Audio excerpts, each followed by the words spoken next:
মেসির কর্নার কিকে চিলিকে হারিয়ে Argentina Copa আমেরিকার কোয়ার্টার ফাইনালের পথ সুগম করল।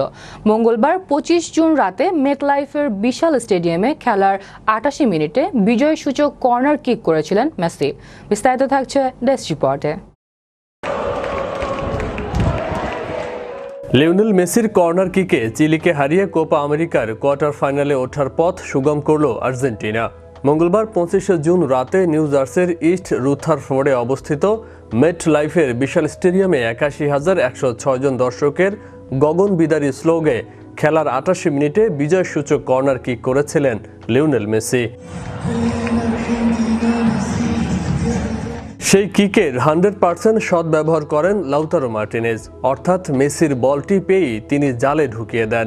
নেচে উঠে পুরো স্টেডিয়াম, আর এই গোলেই 1-0 গোলের জয় পায় আর্জেন্টিনা। স্টেডিয়াম কর্তৃপক্ষ খেলার মাঝখানে জানায় এ যাবৎকালের রেকর্ড ছিল 80,000 দর্শকের, তা ভেঙে 81,106 উঠল মেসির খেলা উপভোগের জন্য বিপুল সংখ্যক ফুটবল প্রেমী জড়ো হওয়ায়।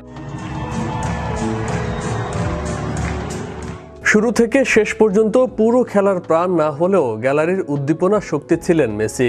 কোনো কারণে মেসি উচ্চারিত হলেই সকলে সমস্বরে আর্জেন্টিনার জয়ধ্বনি দিয়েছেন। উল্লেখ্য, এই খেলার আগের দিন ছিল মেসির 37তম জন্মদিন। জমকালো সেই অনুষ্ঠানের কারণে তেমন প্রস্তুতি নিতে পারেননি মেসি। ডান কুঁচকিতে আঘাতপ্রাপ্ত মেসিকে খেলার 25 মিনিট চলাকালেও মাঠের পাশে এক কোচ কর্তৃক তার কুঁচকিতে মালিশ করতে দেখা গেছে এবং এর 10 মিনিট পর আবারও আঘাতপ্রাপ্ত হয়েছিলেন মেসি। এসব কারণে তিনি নিজেকে সামলে খেলেছিলেন পুরো সময়টা জুড়ে, আর তাই জাদুর স্পর্ধা ততটা উপস্থিত করতে পারেননি তিনি। তবে মেসি তার ইমেজ সমুন্নত রাখতে কর্নার কিক বেছে নিয়েছিলেন। তবে 36 মিনিটের সময় আরেকটি কিক করেছিলেন জালের ভেতরের উদ্দেশ্যে, কিন্তু তা ডান পাশ দিয়ে বাইরে যায়। এভাবে খেলার দ্বিতীয়ার্ধে মেসি আর্জেন্টিনার আক্রমণকে নেতৃত্ব দিয়েছেন। খেলার গতি প্রগতি দেখে অনেকে মনে করেছিলেন যে গোলশূন্য ড্র হতে পারে, যেমনটি 2015 এবং 16 সালের কোপা আমেরিকা ফাইনালে চিলির সাথে আর্জেন্টিনার ঘটেছিল। উল্লেখ্য, পুরো খেলায় চিলির পক্ষ থেকে আর্জেন্টিনার জালে মাত্র 3টি শট করা হয়েছিল।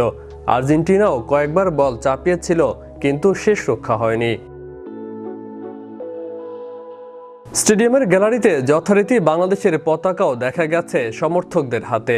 অনেক প্রবাসীকে মেসির 10 নম্বরের জার্সি পরিহিত অবস্থায়ও দেখা গেছে। পুরো গ্যালারি ছিল আর্জেন্টিনার সমর্থকদের দখলে। যদিও প্রথমার্ধে খেলায় রেফারিকে চিলির পক্ষে অবস্থান নিতে দেখা গেছে। বিশ্ব বাংলা 24 স্পোর্টস ডেস্ক।